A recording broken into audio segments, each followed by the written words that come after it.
श्री सद्गुरु महाराज की जय। दुख दर्द भाव के सब मिटे सतगुरु चरण नित से। ये दुख दर्द भाव के सब मिटे सतगुरु चरण नित से। ये गुरु भक्ति बिन कछु ना बने। में ही सकल संतन कही गुरु भक्ति बिन कछु ना बने। श्री सद्गुरु महाराज की जय। परमाराध्य सद्गुरु महाराज गुरुदेव महर्षि संत सेवी परमहंस जी महाराज आसनसोल पश्चिम बंगाल के प्रबुद्ध सत्संग प्रेमी महानुभावों माता एवं बहनों, आज जो हम लोग सत्संग कर रहे हैं श्रीमान सुनील चौरसिया बाबू के आवास पर कर रहे हैं और हम लोग बड़भागी हैं जो सत्संग में सम्मिलित हैं। आज का जो यह आयोजन है गुरु भक्ति आनंदमयी का जन्मदिन का है। इस जन्मदिन पर ये सत्संग करा रही हैं। यह गुरु महाराज की विशेष कृपा भी है। और आज 6 सितंबर 2023 ईस्वी है। इस सत्संग में इनके समस्त परिवार सम्मिलित हैं, भाग लिए हैं। इनका जो सुपुत्र है प्रणव चौरसिया जी शिक्षित हैं, पढ़े लिखे हैं, बहुत शिक्षा इन्होंने प्राप्त भी की है। इनके अंदर में सुशीलता भी है, विनम्रता भी है, साधु सेवा भी है, सत्संग में रुचि भी रखते हैं। तो प्रणव बाबू को बहुत बहुत साधुवाद। आगे चल करके विशेष नाम करें, ऐसा काम करें जिससे समाज में इनकी पैठ हो और सद्गुरु की सेवा करें, यह भी शुभकामना करते हैं। गुरु भक्ति आनंदमयी का जो जन्मदिन है, इस जन्मदिन पर उनको ढेर सारी शुभकामना या मंगल कामना। और उन्होंने जो सत्संग का आयोजन रखा इसके लिए बहुत बहुत साधुवाद है। 53 वर्ष की हुई हैं और इतने वर्षों का अनुभव इनके साथ है। जब बाल अवस्था में ये थी उसी समय से संत सद्गुरु महर्षि मेही परमहंस जी महाराज का दर्शन पर्शन इन्हें मिला करता था। और यहाँ तक जो ज्ञात हुआ है, जब ये माँ के पेट में थी उस समय भी इनकी माँ जब कुप्पा घाट आती थी तो माँ के पेट में भी ये संस्कारित हो रही थी। संत मत के साधु महात्माओं द्वारा, उनके वचनों द्वारा इनकी माँ जो दर्शन पर्शन करती थी उनके द्वारा ये संस्कारित हो रही थी। ऐसा परिणाम देखने को मिला कि वह जो संस्कार माँ बाप का दिया हुआ था और कुप्पा घाट के बगल में ही इनका घर भी था, तो आना जाना बराबर लगा रहता था। इनके पिताजी भी बड़े अच्छे सत्संगी साधक हुए हैं। इनकी माँ भी बड़ी अच्छी साधना करती रहती थी और शिक्षित भी थी। तो माँ बाप का संस्कार तो बच्चों पर पड़ता ही है, और यदि संत के सानिध्य का अवसर मिलता है तो कहना ही क्या है। तो आनंदमयी दीदी जी बड़ी सौभाग्यशालिनी हैं, जिसे साधु महात्मा का दर्शन प्रसन्न मिलता रहा। जब कुछ बड़ी हुई, समझने लगी सत्संग को, साधु महात्माओं को, तो बड़ी तन्मयता पूर्वक सेवा सत्कार भी करने लगी। और जब से मैंने इनके जीवन को देखा, जब जब संपर्क हुआ, सानिध्य हुआ, सत्संग के निमित्त या यूं ही जब भेंट मुलाकात होती रही, तो दीदी जी के स्वभाव को मैंने देखा। बहुत अच्छी सेवा भावना रखती हैं, महात्माओं का सत्कार भी करती हैं। किसी भी परिस्थितियों में यदि महात्मा का सानिध्य मिल जाता है तो सेवा सत्कार करने से पीछे नहीं हटती हैं। तो इनका यह अच्छा उत्तम स्वभाव और संस्कार देखा गया है। सत्संग भी करती हैं, साधु सेवा भी करती हैं, और इनके जीवन से यह भी सीखने को मिला कि अपने घर को साफ सुथरा भी अधिक रखती हैं, पवित्रता भी अधिक रखती हैं। शुचियाचार, शिष्टाचार का इनमें विशेष महत्व देखा गया है। तो जो एक संत मत का ज्ञान और गुण होना चाहिए, उन ज्ञान और गुण से विशेष सिंचित हैं, प्रभावित हैं, और इनके अंदर में ऐसा सात्विक स्वभाव है। सत्संग भी करती हैं, ध्यान भी करती हैं, सेवा भी करती हैं। और इस मानव शरीर में क्या चाहिए, तो इन्होंने अपने जीवन को जो माता पिता के सानिध्य में देखा है, उस ज्ञान में, उस सत्संग में, साधु सेवा में अपने आप को ढाल दी। अभी भी 53 वर्ष की हो गई हैं, इनकी विनम्रता कम नहीं हुई है, साधु सेवा कम नहीं हुई है, बराबर करती रहती हैं। चाहे हम आवें अथवा और भी कोई साधु महात्मा, इस आवास पर बुलाया जाता है। साधु महात्मा यहाँ आते भी रहते हैं, तो बुला करके भी सत्संग करती हैं। तो यदि हम मानव शरीर में हैं, तो यह सद्गुण यदि है किन्हीं में, उनका जीवन धन्य भी है और सार्थक भी कहा जा सकता है, क्योंकि यह सज्जनों का गुण है, सत्संगियों का गुण है। और जो एक विचारवान होता है, सात्विक विचार वाले जो होते हैं, वैसा ही गुण आनंदमयी दीदी जी में देखा जा रहा है।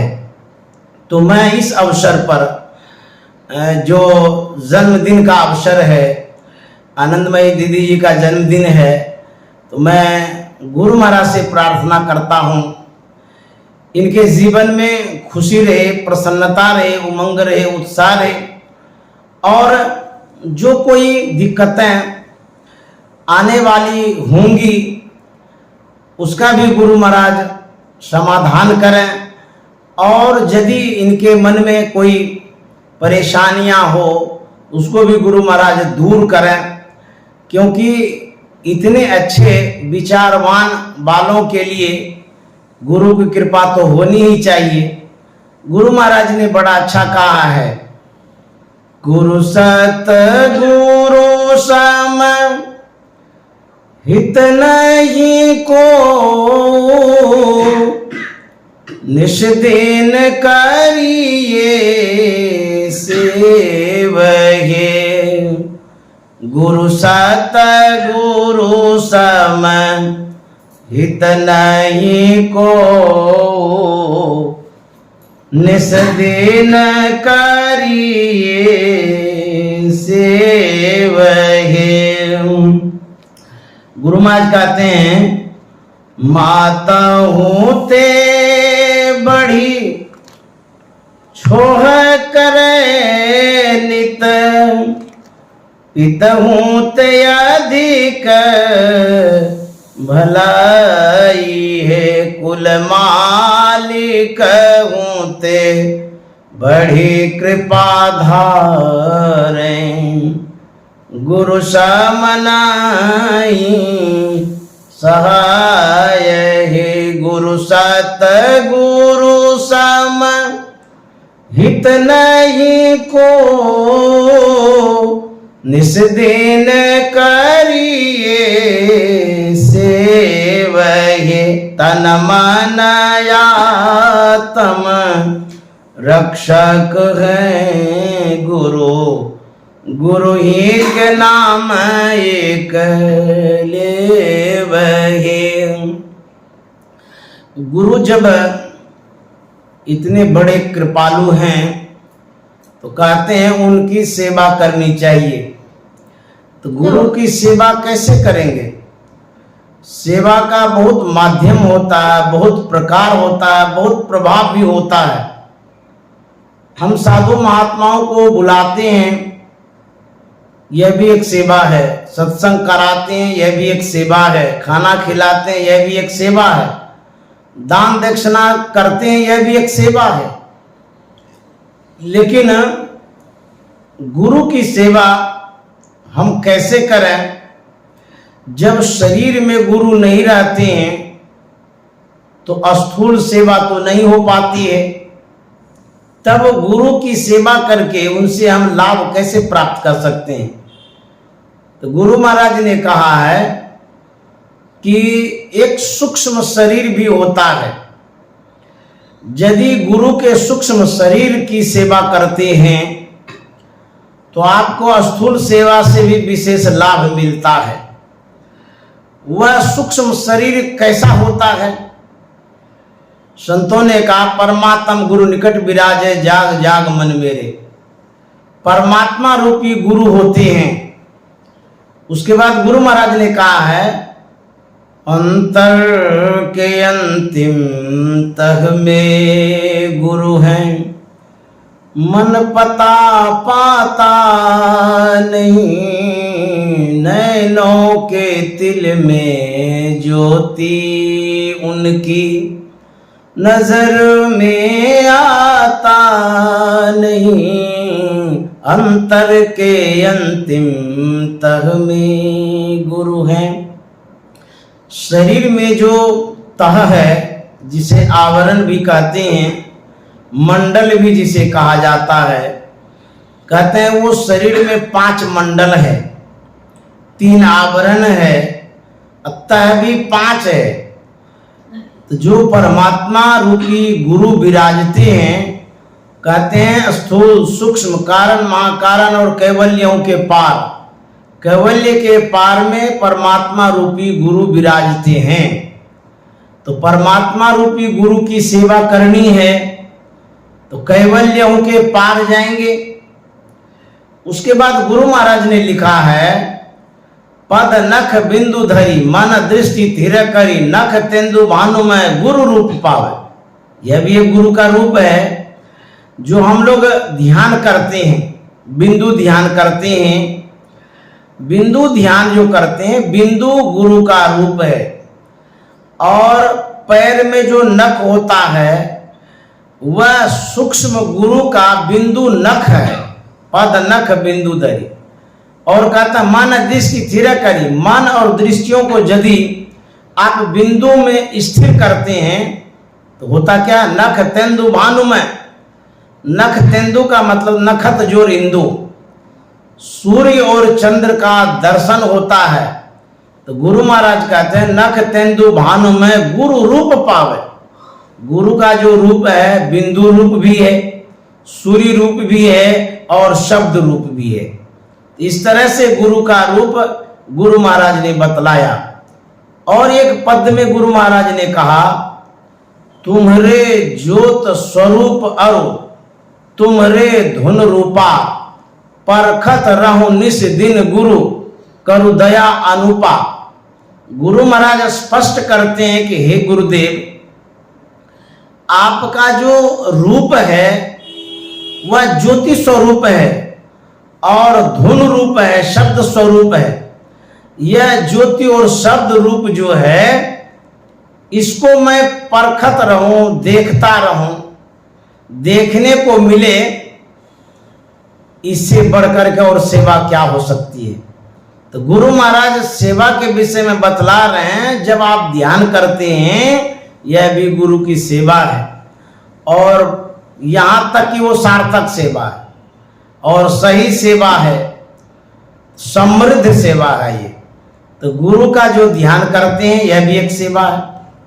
ध्यान के द्वारा जो उपलब्धियां होती हैं, जो कुछ भी अंतर में मिलता है, तो वह भी गुरु की सेवा है।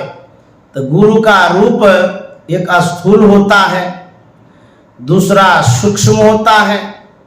सूक्ष्म रूप में बिंदु का रूप होता है, ज्योति का रूप होता है और शब्द का रूप होता है। एक हम स्थूल रूप में गुरु से ज्ञान लेते हैं, दीक्षा लेते हैं। साधना जब करते हैं तब सूक्ष्म रूप में गुरु से ज्ञान लेते हैं और गुरु की कृपा होती है। उसके बाद जो परमात्मा है वो भी एक गुरु है। तो इस तरह से हम सत्संग करके, सत्संग करा करके सेवा कर सकते हैं। ध्यान करके, ध्यान करा करके सेवा कर सकते हैं। इस तरह से जो सेवा करते हैं उसका जीवन सफल होता है, धन्य होता है, और उनके जीवन में गुरु की कृपा अवश्य बनी रहती है। तो जो हमारे गुरु भक्ति ने दीदी आनंदमयी ने जो सत्संग का कार्यक्रम रखा अपने जन्मदिन पर, तो यह इन्होंने सेवा की है, गुरु की सेवा की है और सही सेवा की है।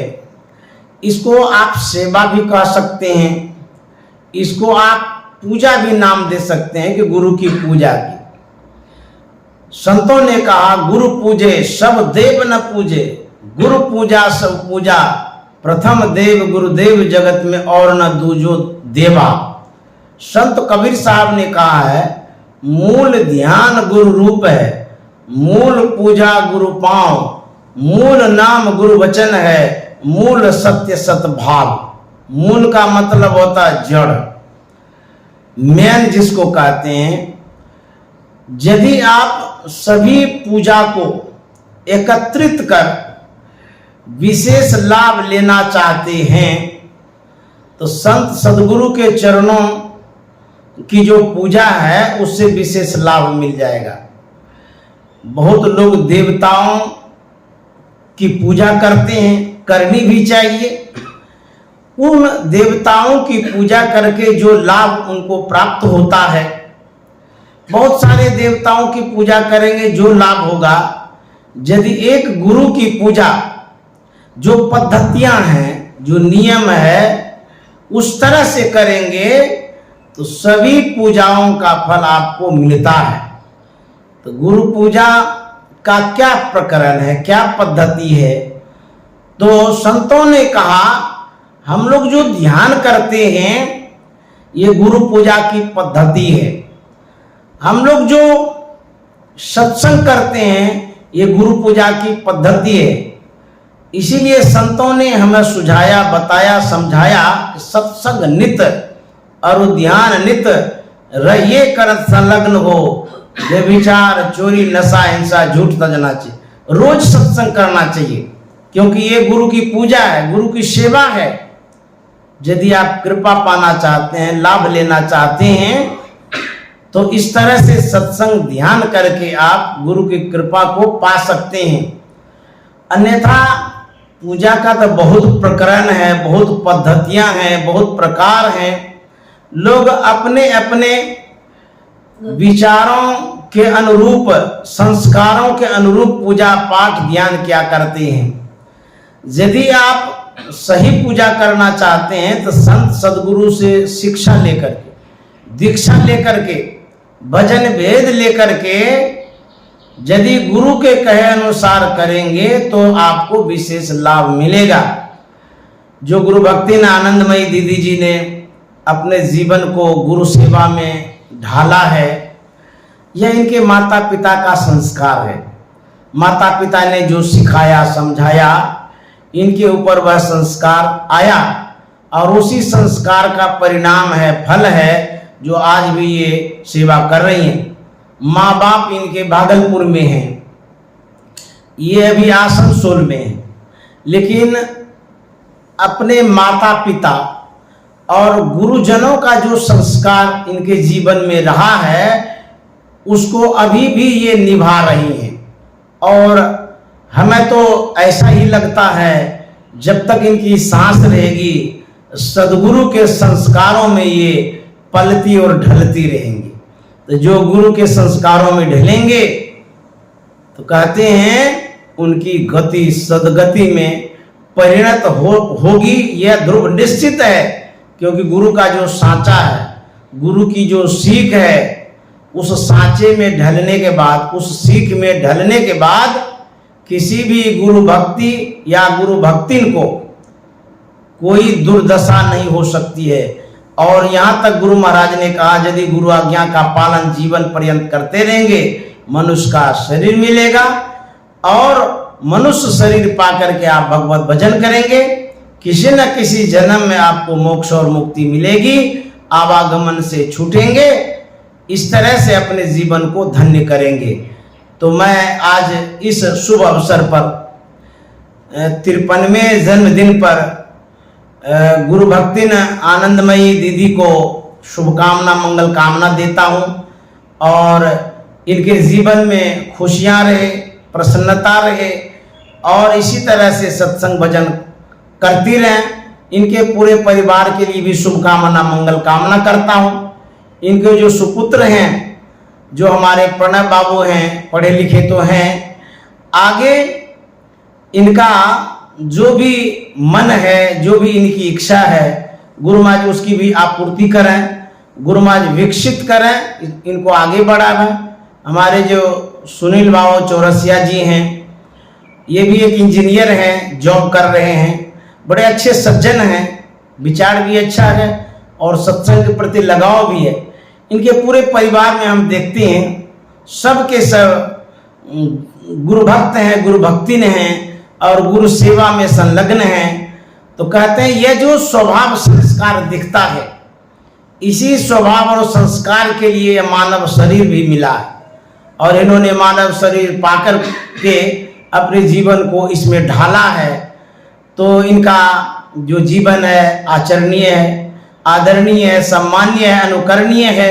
इनके जीवन से सर्वसाधारण को अवश्य सीख मिलती है और मिलती रहेगी, क्योंकि इनका जो दाम्पत्य जीवन है, परस्पर एक दूसरे का सहयोग करते हैं और प्रसन्नता पूर्वक रहते भी हैं दोनों दंपति और सौहार्दपूर्ण वातावरण में दोनों का जीवन बीत रहा है। तो यह जो जीवन आदर्श इन दोनों ने दिया है, तो इन दोनों के लिए मैं गुरु माँ से प्रार्थना करता हूँ, ऐसा ही आदर्श जीवन, सुखमय जीवन, खुशीमय जीवन बना रहे और गुरु महाराज की कृपा बनी रहे, ताकि और भी समयों पर साधु महात्मा की सेवा करती रहें। एक शब्द कह करके मैं वाणी में विराम देना चाहूँगा। संत कबीर साहब ने कहा है, जागर गुरु की भक्ति नहीं, संत नहीं मेहमान, तागर जम डेरा दियो जीवत भयो मसान। जिस घर में साधु महात्मा नहीं आते हैं, सत्संग भजन नहीं होता है, वह घर नहीं, बल्कि कबीर साहब के अनुसार वह श्मशान घाट है। और मैं यहाँ जब जब आता हूँ, तब तब इस घर में साधु महात्मा आते ही हैं और नहीं भी आता हूँ तो दूसरे भी साधु महात्मा आते हैं। इस घर में बराबर सत्संग भजन होता है। यहाँ तक कि आनंदमयी ने यह जिस आवास पर हम सत्संग कर रहे हैं, जो भी साधु महात्मा आते हैं उनके लिए सेपरेट व्यवस्था कर दिया है, बिछावन का, बाथरूम का, रहने का, सब शुद्धता पूर्वक, पवित्रता पूर्वक व्यवस्था किया है। मुझे भी यहाँ आकर के बड़ी प्रसन्नता होती है, खुशी होती है। मैं गुरु महाराज से हृदय से प्रार्थना करता हूँ, इन परिवार पर सतत कृपा बनी रहे और इन परिवार को सकुशल गुरु महाराज रखें और गुरु महाराज इन परिवार को आगे बढ़ाते रहें। श्री सद्गुरु महाराज की जय।